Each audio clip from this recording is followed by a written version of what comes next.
Yo, what's going on, everybody? Dregn Durant here of the Yasuhiro88ch, and yeah, no intro this morning. We're gonna be chilling. We're gonna be playing some Hunt Showdown as the event nears its end.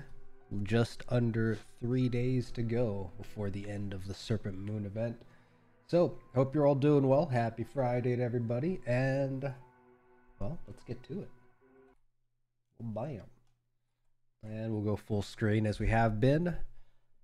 Probably gonna consider maybe using full screen a bit more frequently as we move forward. Maybe I'll make some changes here and there, but for the most part, yeah, full screen's working out all right. If we need to bring your chat in, we have the option to do so. And yeah, if we decide to share anything, we have a way to do that as well. But yeah, get the music in, and we'll see if we can't get a few decent games in today.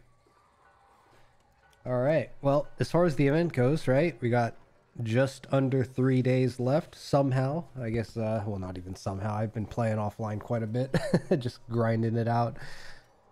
But yeah, we are at the final level of the event, and the reward will be a weapon skin because I am not purchasing a gilded path, at least not this time. We'll see what future events look like. I'm still kind of waiting to see how the Hunt Crytek team is going to handle this type of monetization moving forward. But you know, if you want to support the game, go check out some of these new legendary hunters. They seem to push out, you know, it almost feels like they pushed out 2 of them this month. But the new one, the Pentient. But yeah, interesting guy. What did this guy come with? He comes with some special syringes. Not really sure what's unique about these syringes other than the shape of it. Maybe it's the shape of it's changed. You also have here, it looks like a Nagant Officer Brawler, yep. And you have a Caldwell Rival, a double barrel shotty with, what is that, some barbed wire wrapped around it. Man, that looks like that looks painful to use, man. I don't know. Actually, I just realized even the handle on the pistol has barbed wire around it. Oof. This guy. But yeah, we're gonna just keep playing with the guy we own that has the event bonus as we close out the event. And I think once the event is officially over, I'm just gonna start going in.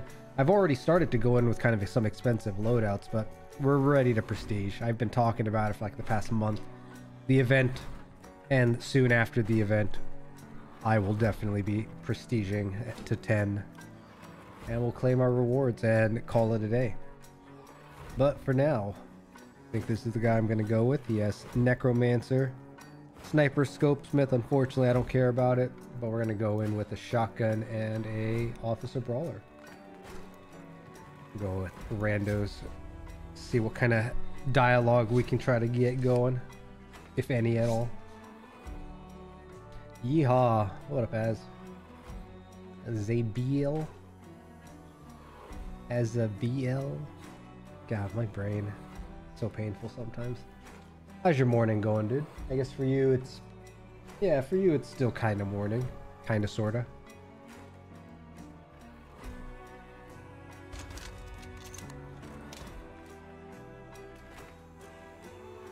Oh boy, gotta sneeze. Alright. Press B for to blow. I think I just played with this guy. Man. My 2 buddies tried to push after we got 2 picks on the bounty team after clearing a team. And I think one of them got meleeed. The other one got shotgunned. And I went to go choke him out, but man, the dude moved so quick. By the time I threw the choke, I heard a noise to my right. I turn over just in time to see a knife in my face. Ah, unfortunate. It was unfortunate. You're barely awake? What do you mean, dude? Don't you get your 9 hours of beauty rest every night? Ah. I am also feeling a little sluggish this morning, but there's a wide variety of reasons for that.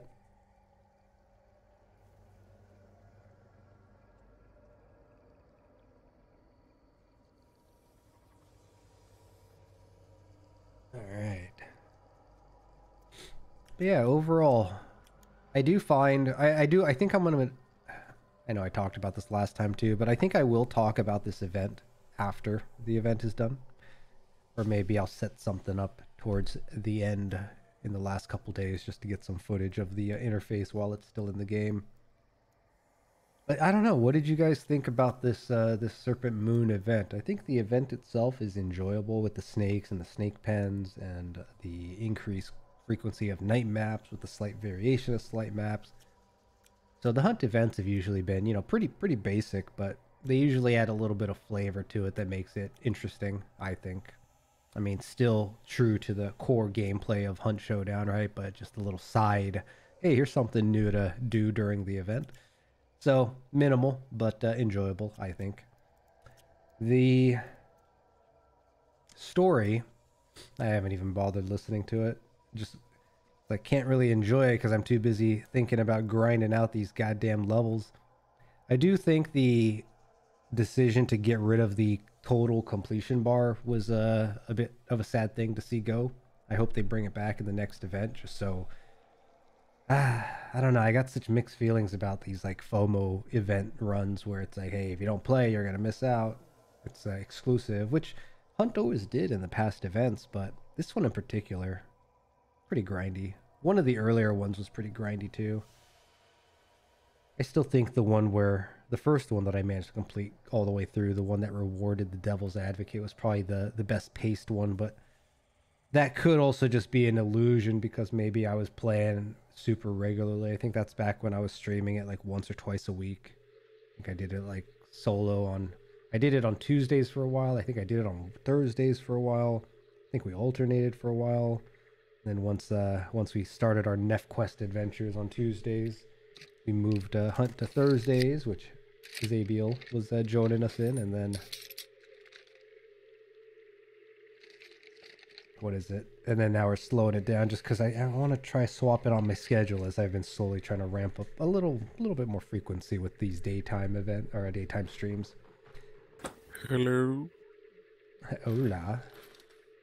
Favorite kind of events in games are repeatable events, even if it's yearly. I got used to that in MMOs. Not just MMOs, but even like mobile games have that trend where it's like recurring events, right? Like you miss out the first run, but you come back, you know, next season or whatever, and they bring it back, right? They got reruns or whatever. Which Hunt hasn't. I don't think they've done a rerun, like a proper rerun. Like every Halloween, Christmas or whatever is a different event. They have a different winter solstice event, a different Halloween event, which is cool. But yeah, it's I made this joke the other day, forget with who, but it's like, man, developers making content that you literally will miss out on. Is that really the goal? To only provide gameplay for the top 10% of your player base? I don't know how I feel about it. Right? It's like, make it accessible to everybody. Obviously, find the balance of getting people to play versus time to complete, right? But they have, from the looks of it, based on this event and the information they provide us, it does look like only the top 10% are really like getting their mileage out of the event, which is too bad. WoW had nice events because the rewards and stuff were just added onto, not replaced. That's a good idea. Yeah, in addition to, right? It's like you already made some content. People who haven't gotten it could maybe strive towards that. People who already have it could aim for something else. That's an idea too, right? Give players the choice. I mean, once they start getting like 3 events under their belt per category, be like, hey, which track do you wanna go towards? The brand new stuff, or is there a past event that you really like, and maybe that's what players strive towards? Considering how a big mission of Hunt is to let players play the way that they want, that might not be a bad idea. It's actually a good idea, I think. But before they implement anything like that, why are we walking? Oh, I guess because we're in the worst possible part of the map.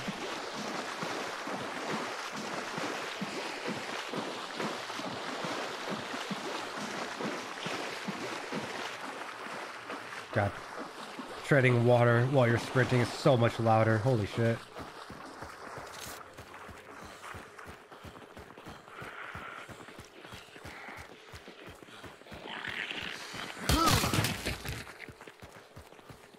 Yeah, it just...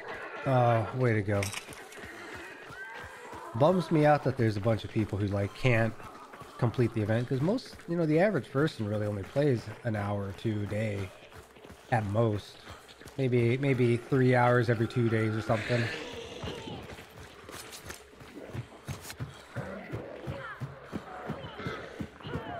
And that gets shortened if you know you have a family or you got a significant other you're doing stuff with, right? Going out, whatever.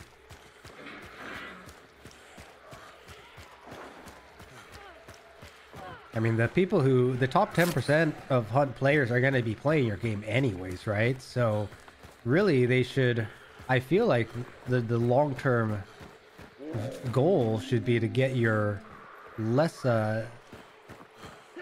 what is it, the 10 to like 60% player base to start getting into the game more frequently through the event.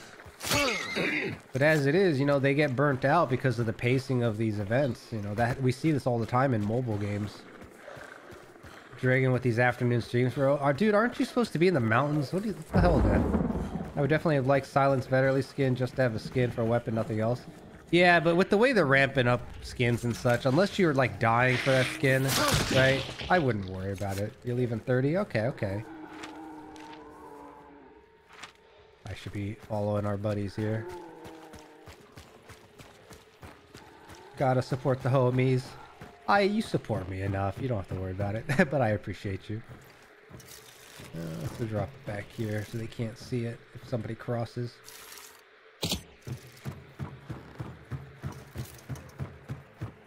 All packed up. You got your new multi-tool handy in your pocket, ready to cut yourself accidentally, playing around with it.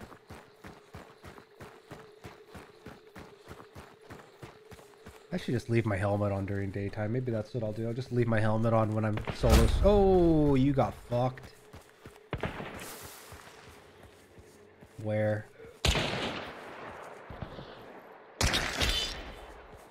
You're in a horrible spot, bro.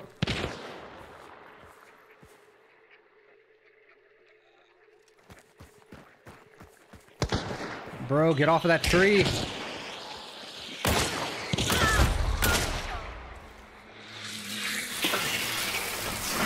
Fuck.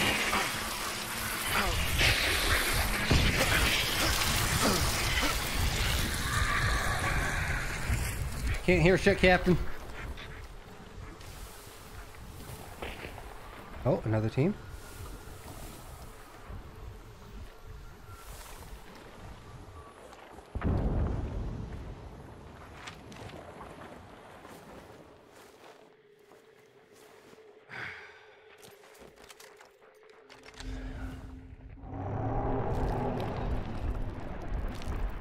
Please don't rush me.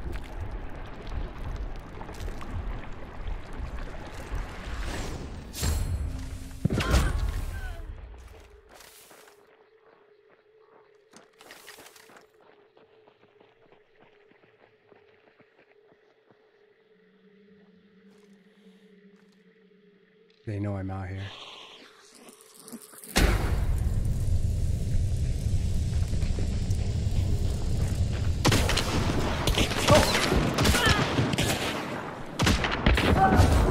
Oh, fuck, I traded.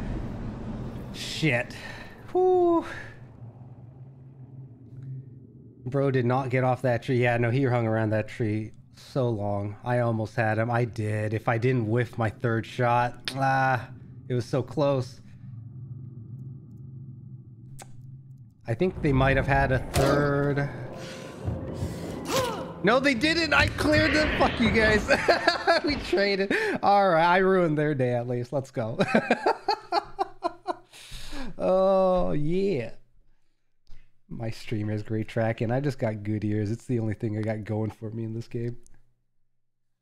Also, I have like I'm pushing 850, 900 hours in the game, so as long as I stay calm. Oh man. That guy on my right though, he was so close. I took a blind shot where the noise I thought was, and I jumped out because, you know, once I shoot, they know where I am, right? But man, we were on top of each other. I think we bumped shoulders as I pushed out of the bush. Man. All right. Oh no, there is a third. Oh, he got fucked by the other team. That's okay. Okay, so someone else. I did hear a death sound. So dang. Ah, so close. You looked at the ground line. I was like, question, but military grade flashbang went off, and I understood. yeah. I heard the flashbang, so I was like, okay. The flashbang in this game is, as long as you're in proximity, you get affected by it. So it's not like directional vision based, which is a shame. I wish I could just like look away and not get hit with the visual flash, but the audio flash is fine, right? Because you make a big little bang next to your ear or whatever. But we were so close. I almost pulled that off. All right.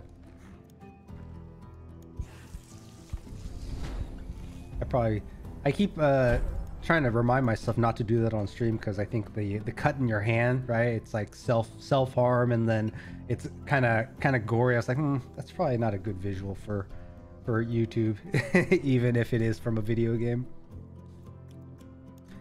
Oh, that was so close. I almost had it. All right. You win this time, Dark Ones.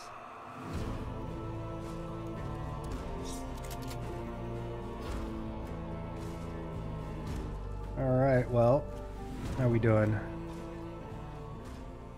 Just under 700 points to go. That's like 4 good games, or maybe like 10 more games of Hunt Showdown. So yeah, we'll see if we get lucky today, or if we have to just do it over the weekend, but we'll see.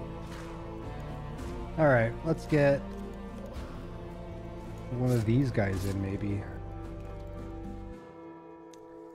That's right. This guy's Iron Devastator and Ambidextrous. So I'm hoping to get some points on him through the tribute, so I can get, what is it?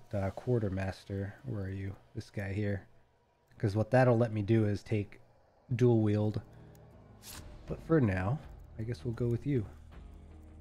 2 points. What can I spend 2 points on? Nothing really useful. Fanning, Iron Devastator, Quartermaster. Oh wait, this guy's Quartermaster. Oh, but I have Fanning. Dang. Alright, oh well. We'll go with this guy. Oh my god, get me out of these 4 5-star lobbies. I swing between 3 and 5 stars constantly. I just want to be in 4 stars and call it a day. Can I just lock it in? What are we working with? Okay, got a Winfield bro. We got some good mid-range here. Damn. I guess I'm the one going up close then. Aggression wins in Hunt though, that's for sure.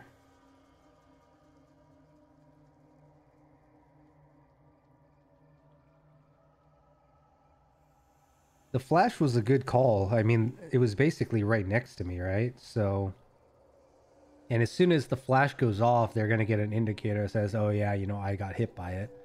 Not to mention the audio cue. Well, the problem is, I think, when you're at 3 stars, you'll get 3-star lobbies. When you're at 4 stars, there's a good chance you get 4-star lobbies. If you're kind of like at the edge of each of them, you can get kind of a mixed lobby. The problem is, I think the 5 and 6-star players are a lower population. So this chart, I don't really trust this chart, but yeah, actually, if you look at like the 5, 6 stars, it just tapers off, right? So I think a lot of 4-star games, if you're on like the mid to upper end of 4-star, you're bound to get into 5-star, 6-star players in that group. So it's unfortunate. Honestly, I think the MMR, this game, I think would just be better if they won. I guess the KD is fine because it gives you a little bit of metric as far as, you know, how long they've played, what their likelihood of survival is or whatever. But the MMR, they really should just get rid of it. This game benefits by just not having an MMR visible to players. But I suppose players would like to know what their kind of brackets are. I guess I could always hide it too.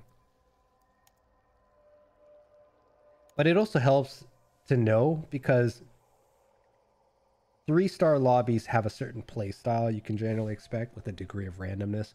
4 stars starts to like really narrow into like a very consistent play style, right? Like 4 stars, generally, you know, you're playing with people who are either a really good shot or they've played for a while. And then with 5, 6 stars, there's just, you know you can't peek the corner twice type of deal, right? Like you can kind of gauge the potential of players that you're going to be up against. Either that or I'm just overthinking as I do. MMR in general is kind of a double-edged sword. Like it's good to kind of give categories, right, for player skill and try to give, you know, as much of an even matchup, kind of like weight classes, right, in sports, in like wrestling or boxing. You got your weight class that kind of determines your overall, I don't know, standard, the standard. Camera I had.